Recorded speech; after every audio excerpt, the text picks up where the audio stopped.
분명 중국에 빼앗겼는데 땡땡땡 1위 되찾았다. 이 땡땡땡이 뭘까요? 폴더블입니다. 폴더블. 폴더블 1위 되찾았다. 좀 더 구체적으로 말하면 폴더블 폰 1위 되찾았다. 이런 뜻입니다. 실제로 한번 지표를 한번 보실래요? 아마 지표를 보시면 여러분들도 솔직히 깜짝 놀랄 거예요. 이거 한번 보세요. 2024년 1분기입니다. 폴더블 폰의 세계 시장 점유율을 보면 하웨이가 1등이에요. 35%. 삼성전자 23%. 심각하죠? 예, 아너는요 12%고요. 중국 업체죠. 모토로라 11%. 기타가 19%입니다. 그런데 2분기 딱 지났습니다. 2분기도 비슷했어요. 근데 3분기에는 삼성전자가 56%로 올라섰고요. 하웨이가 15%로 찌그라들었습니다. 예, 아너도 10%로 찌그라들었고요. 모토로라도 7%로 찌그라졌습니다. 물론 샤오미라는 중국 업체가 다시 한번 6%로 등장하기는 했습니다. 기타도 6%고요. 와우. 저는 이것을 보면서요. 한국이 1위를 내줬는데 다시 되찾아왔다? 이거 뭐지? 한국이 중국하고 붙어서 가능성이 있겠는데? 저는 이런 희망을 봤습니다. 그만큼 말입니다. 중국한테 1위를 빼앗기면 계속 2위, 3위 빠지면서 한국의 산업 자체가 지금 계속 몰락의 연속이거든요. 석유화학도 그렇고요. 예, 반도체도 불안하고요. 철강도 장난 아닙니다. 그만큼 말입니다. 중국이 바로 하면 그만큼 한국은 몰락의 연속이었거든요. LCD도 완전히 박살이 났잖아요. 그런데 이것은 웬일입니까? 결국 말입니다, 여러분. 초격차 기술과 시장에 대한 이해 덕분이라 저는 그렇게 생각합니다. 무슨 얘기냐? 여러분, 대한민국은요. 지금 시장 선택을 굉장히 잘해야 되거든요. 대한민국은 중국을 볼 것이냐 아니면 자유진영을 볼 것이냐 여기에 선택을 굉장히 잘해야 되는데 삼성전자는 중국을 포기 자유진영만 보고 있거든요. 예, 그러다 보니까 다시 1위를 탈환할 수 있는 힘이 생겼다는 뜻입니다. 물론 말입니다. 1년 전하고 비교를 해보면 좀 차이는 있습니다.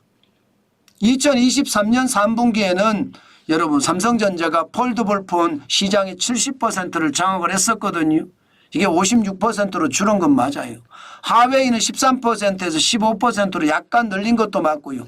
아너는 5%에서 10%로 늘린 것. 그 외에 기타가 12%였는데 올해 3분기에 치고 나온 데가 모토로라고 샤오미라는 거. 좀 줄어든 건 사실입니다. 그렇지만 여러분 가능성을 봤잖아요. 한국이 중국을 물리치는 그런 가능성 말입니다. 중국 시장에서 대한민국이 판판이 깨진 것은 삼성전자도 LG전자도 현대자동차도 기아차도 많습니다. 그러나 세계 시장에서 판판이 깨지지는 않는다는 뜻이잖아요. 세계 시장에서는 우리가 잘하면 중국도 물리칠 수 있다는 이야기잖아요. 저는 그 가능성을 본 거예요. 지금 우리는요. 이 가능성에 까놓고 이야기해서 목숨 걸어야 됩니다. 그만큼 왜 폴더블 폰이 이 세계 시장에서 삼성이 1위를 쥐고 독보적인 1위를 쥐고 갈 수 있는지를 잘 분석해야 된다는 뜻이에요. 그러면 지금 반도체 시장에서도 굉장히 빠른 속도로 중국이 치고 올라오고 있잖아요. 바로 이 부분에서도 적용을 해서요. 중국 무섭지 않다. 언제든 중국은 우리가 물리칠 수 있다. 이런 생각을 가지고 움직여야 된다는 뜻입니다. 지금 D램 시장의 중국 제조업자 비중이 2024년에 벌써 11%까지 올랐어요. 4%가. 2025년엔 16%까지 된대요. 앞으로 70%까지 중국은 자국 내 반도체 스스로 자급자족하겠다는 게 중국이거든요. 이거 반드시 말로만 할 게 아닙니다. 말로는 초격차 기술 얼마든지 할 수 있습니다. 이재용 회장도 초격차 기술 확보만이 살 길이다. 말로 그렇게 했는데 현실은 어떻게 됐어요? 다 뒤떨어졌죠. 기술적 리더십이 SK 하이닉스에 다 밀리고요. 대만의 TSMC에 다 밀렸습니다. 엔비디아에 다 밀리고요.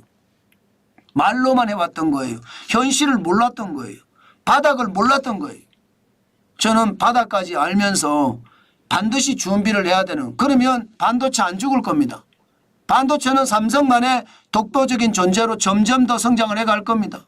어디 그뿐입니까? 지금 다 죽어가는 석유화학 쪽도 마찬가지입니다. 도대체 어떻게 해야지 중국을 물리칠 수 있는지 잘 봐야 돼요. 지금 나프타 분해 시설을 보면 공장 가동 한계선이 60%인데 2024년 74%로 떨어졌거든요. 석유화학이 망해가고 있다는 뜻이에요. 에틸렌 생산 시설이 중국도 엄청 늘어나고 우리 에틸렌 생산 시설도 진짜 어렵거든요. 오죽했으면 여러분 산업자원통산부, 산업통상자원부죠. 산업통상자원부가 지금 석유화학 업체들 다 모아놓고 빅딜을 논의하고 있습니다. 오죽했으면 여러분 우리 공장을 경쟁사인 중국에 팔까요? 저는 이거 어떻게 하든 말입니다.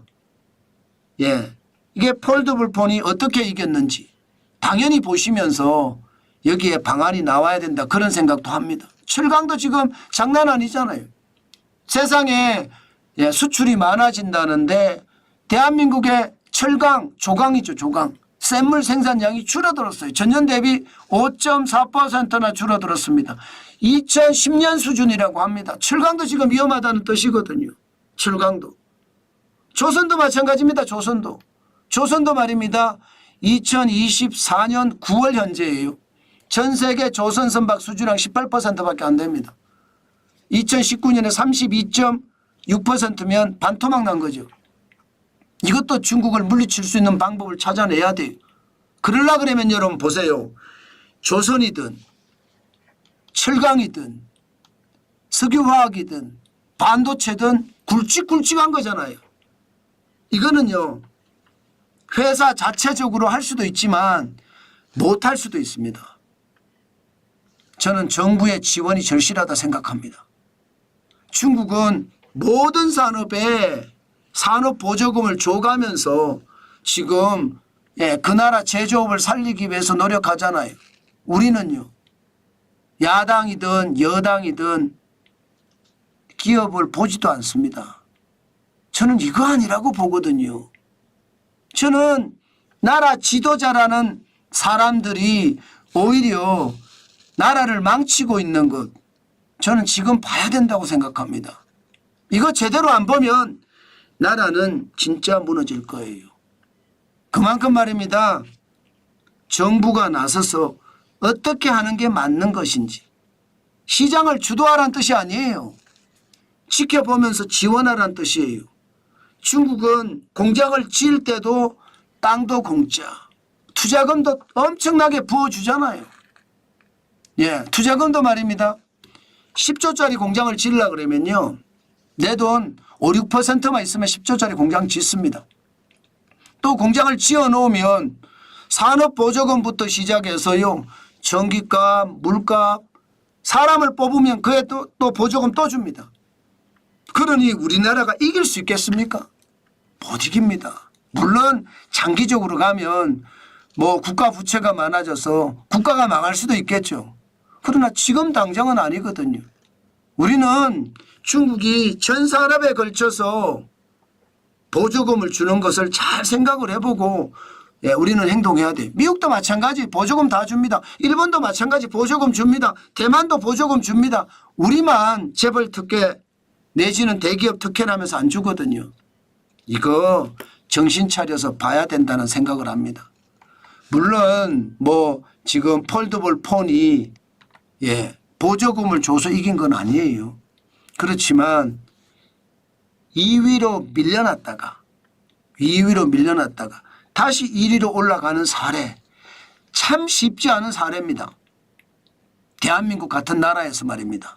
그런데 그런 일이 벌어졌잖아요. 세상에 이런 일이가 실제로 만들어진 겁니다. 중국 두려워할 거 없는 거죠. 물리쳤으니까. 저는 여러분 앞으로도 중국이 계속해서 파상 공세를 할 겁니다. 이 파상 공세를 이기는 방법은 이미 삼성은 이제 알고 있는 거예요. 현대차도 사실은 알고 있고요. 그렇게 생각을 하면 빼앗긴 산업의 경쟁력, 국가와 기업인이 협력을 해서 되찾아와야 되겠다. 저는 그게 지금 절대적으로 필요하지 않을까. 오늘 또 한 번 생각을 해봅니다. 그냥 가만히 두면 쫄딱 망한다는 것 여러분들도 이제 보셔서 알 겁니다. 제가 그동안 여러 차례에 걸쳐서 계속 분석을 해드렸잖아요. 그게 현실이 된 거예요. 롯데그룹만 하더라도 무너진다 제가 이야기했었습니다. 과거부터 말입니다. 그래서 이게 미래를 위한 전략이 있어야 된다. 그 말씀도 드렸습니다. 그런데 지금 보세요. 롯데월드 위기 맞았잖아요. 결국은 작은 단서, 그 단서를 제대로 다스리지 못했기 때문에 위기를 맞은 거거든요. 국가도 마찬가지입니다. 지금 여기저기에서 위험 징후가 나타나고 있습니다. 이 위험 징후를 제대로 통제하지 못하면 우리 국가도 와르르 무너질 수 있다는 거 확실하게 보여준다. 저는 그렇게 생각합니다. 저는 롯데가 잘 이겨나가길 바라지만 그만큼 지금 작은 위기를 대비하지 못해서 큰 위기가 터졌다. 저는 그렇게 생각합니다. 우리 국가도 국가 지도자라는 사람들이 정신을 바짝 차려서 경제를 봐야 됩니다. 바보야, 문제는 경제야. 이 말 다시 한번 머릿속에 집어넣었으면 좋겠습니다.